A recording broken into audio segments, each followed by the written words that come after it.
इयम् आकाशवाणी। सम्प्रति वार्ताः श्रूयन्ताम्। प्रवाचकः पुनीतत्रिपाठी।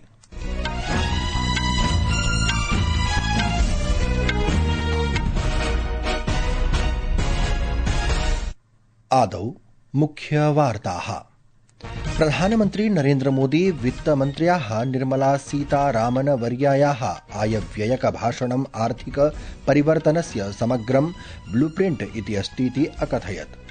लोकसभायाम् औद्योगिक सम्बन्ध संहितायाः संशोधनात्मक विधेयकं स्वीकृतम्, यस्योद्देश्यमस्ति पूर्वतन श्रम नियमानां निरन्तरतायाः विषये भविष्ये कस्यापि जटिलतायाः निवारणम्। रक्षाधिग्रहण परिषदा ₹3.5 लक्षाधिककोटिरूप्यक मूल्यस्य प्रस्तावाः स्वीकृताः।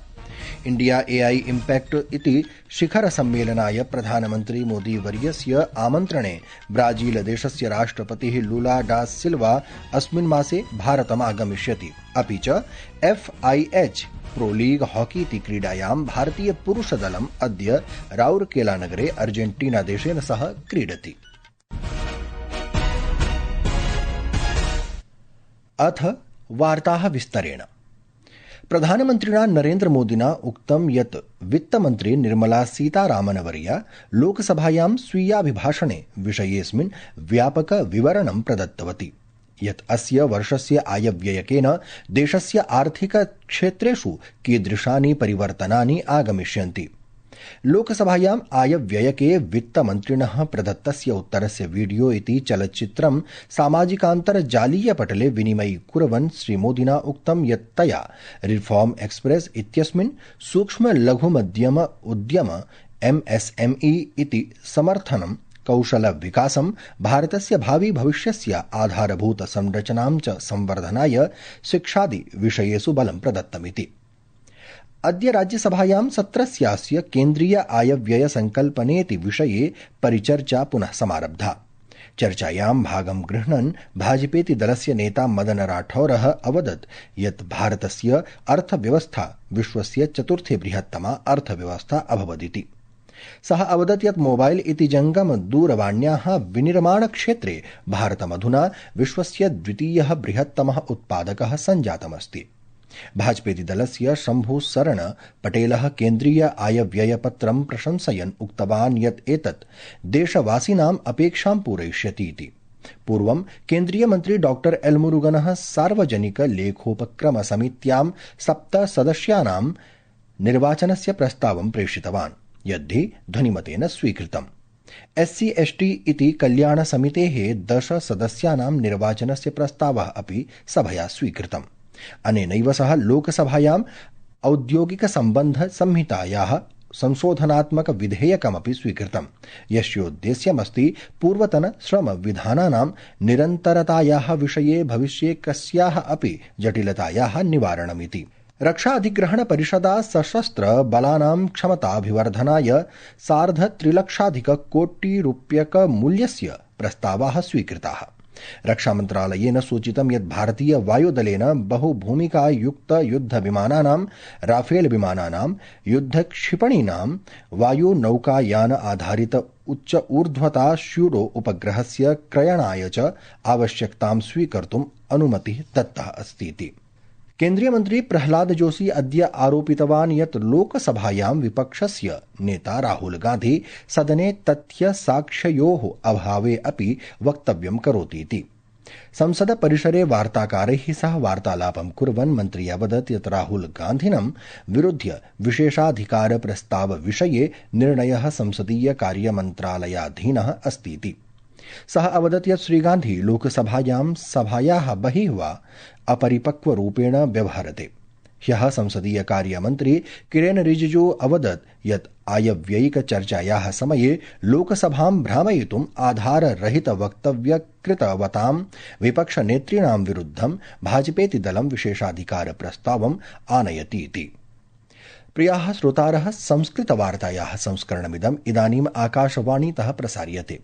सममेव अयं कार्यक्रमः आकाशवाण्याः अन्तर्जालपटले www.newsonair.gov.in इत्यत्र अथ न्यूज़ ऑन एआईआर चलदूरभाषीयतन्त्रांशे अपि उपलब्धो भविष्यति। श्रम वित्त्यवसर राज्यमन्त्री शोभा करन्दलजे अवदत् यत् विगत द्विवर्षयोः जम्मूकश्मीरस्य कर्मचारी भविष्य निधि संघटनायाम् EPFO 6.1 अधिकाः नूतन अभिदाताः योजिताः सन्ति। जम्मूकश्मीरस्य निरुद्योगस्य विषये राज्यसभायां प्रश्नोत्तरकाले उत्तरं ददन्ती मन्त्री अवदत् यत् देशे MSME इति क्षेत्रस्य औपचारिकतायै सर्वकारः कार्यं कुर्वन् अस्तीति। प्रधानमन्त्री नरेन्द्रमोदी श्वः राष्ट्रिय राजधान्यां सेवातीर्थेति भवन संकुलस्य अनावरणं करिष्यति। ततः परं प्रधानमन्त्री औपचारिकरूपेण सेवातीर्थस्य अथ कर्तव्य भवन प्रथम द्वितीययोः उद्घाटनमपि करिष्यति। सायंकाले च सेवातीर्थे सार्वजनिक कार्यक्रमम् अपि सम्बोधयिष्यति। ऊर्जा राज्यमन्त्री श्रीपद येशो नाइकः अवदत् यत् भारतं विद्युत् अभावदेशात् विद्युत् अधिशेष देशत्वेन अभवत्।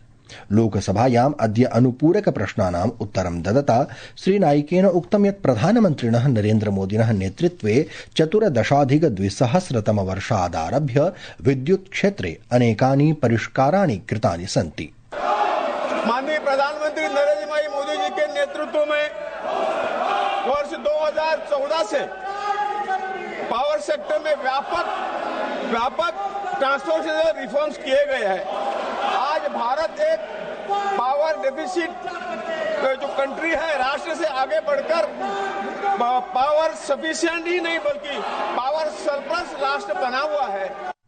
वस्त्रोद्योग भारत अमेरिका देशयोः मध्ये सञ्जातायाः अन्तरिम व्यापारसन्धेः प्रशंसामकरोत्। आलोक इंडस्ट्रीज लिमिटेड इत्यस्य निर्देशकः रिलायंस इंडस्ट्रीज लिमिटेड इत्यस्य अध्यक्षः अनिल राजवंशी इत्येषश्च अवदताम् यत् अनया सन्ध्या भारत अमेरिका देशयोः मध्ये व्यापारः वर्धिष्यति इति।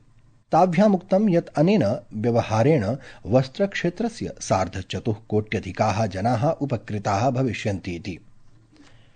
बांग्लादेशस्य 13 राष्ट्रिय संसदीय निर्वाचनाय जनमत संग्रहाय च मतदानं कठोर सुरक्षायां प्रचलति। मतदानं प्रातः 7:30 आरभ्य सायं 4:30 पर्यन्तं भविष्यति। 39 निर्वाचनक्षेत्रेभ्यः निर्वाचनं 740 मतदानकेन्द्रेषु भविष्यति। नूतनस्य सर्वकारस्य निर्वाचनेन सह मतदातारः जुलाई चार्टर इत्यस्यान्तर्गतं प्रस्तावितानां संवैधानिकानां संस्थागतानां च परिष्काराणां विषये निर्णयं कुर्वन्ति। यद्यपि विमर्शकानां मतेन बहुविध परिष्कारेभ्यः एकेन आम न वेति प्रश्नोत्तररूपेण संयोजयित्वा मतदातृचयनं परिमितं भवतीति। 77,00,000 कोट्यधिकाः मतदातारः मतदानार्थं पात्रत्वम् अधिगताः सन्ति। निर्वाचनम् इदं ध्यात्वा बांग्लादेशस्य सीमावर्तिषु समीपस्थेषु मण्डलेषु च कठोर सुरक्षा व्यवस्था कृतास्ति। सीमा सुरक्षा बलस्य आरक्षकाः कर्मचारिणश्च नैरन्तर्येण निरीक्षणरताः सन्ति। 17 सदस्यीय यूरोपीय संघस्य नेतारः अद्य बेल्जियम देशस्य 16 शताब्द्याः ऑल्डेन वैसेन दुर्गे समूहस्य भावी कार्यनीतेः विषये चर्चां कर्तुं वर्धमान वैश्विक समाह्वानानां मध्ये समागच्छन्ति। ब्राजील देशस्य राष्ट्रपतिः लुइज इनासियो लूला डा सिल्वा नवदिल्ल्याम् आगामी इंडिया AI इम्पैक्ट इति शिखर सम्मेलनाय प्रधानमन्त्रिणः नरेन्द्रमोदिनः आमन्त्रणे अस्मिन् मासे 18 दिनाङ्कादारभ्य फरवरी मासस्य 22 दिनाङ्कपर्यन्तं भारतस्य राजकीय यात्रायां भविष्यति। अद्य राष्ट्रियराजधान्यां प्रसारमाध्यमान् सम्बोधयन् विदेशमन्त्रालयस्य प्रवक्ता रणधीर जायसवालः अवदत् यत् श्री लूला डा सिल्वा वर्येण सह नैके मन्त्रिणः वाणिज्यप्रतिनिधयश्च भविष्यन्ति। फरवरी मासस्य 21 दिनाङ्के द्वैपाक्षिकं वार्तालापं भविष्यति। तस्य आतिथ्यं राष्ट्रपतिपदासीनया द्रौपदी मुर्मू वर्यया क्रियते इति सः अवदत्। तेनोदीरितं यत् फ्रांस देशस्य राष्ट्रपतिः इमैनुअल मैक्रो अपि शिखरसम्मेलनाय 3 दिवसीय आधिकारिक यात्रायां भविष्यति। FIH इति प्रो लीग पुरुष हॉकी इति क्रीडायां हरमनप्रीत सिंह इत्यस्य नेतृत्वे भारतीयदलम् अद्य ओडिशायाम् अर्जेंटीना देशेन सह क्रीडिष्यति इति वार्ताः।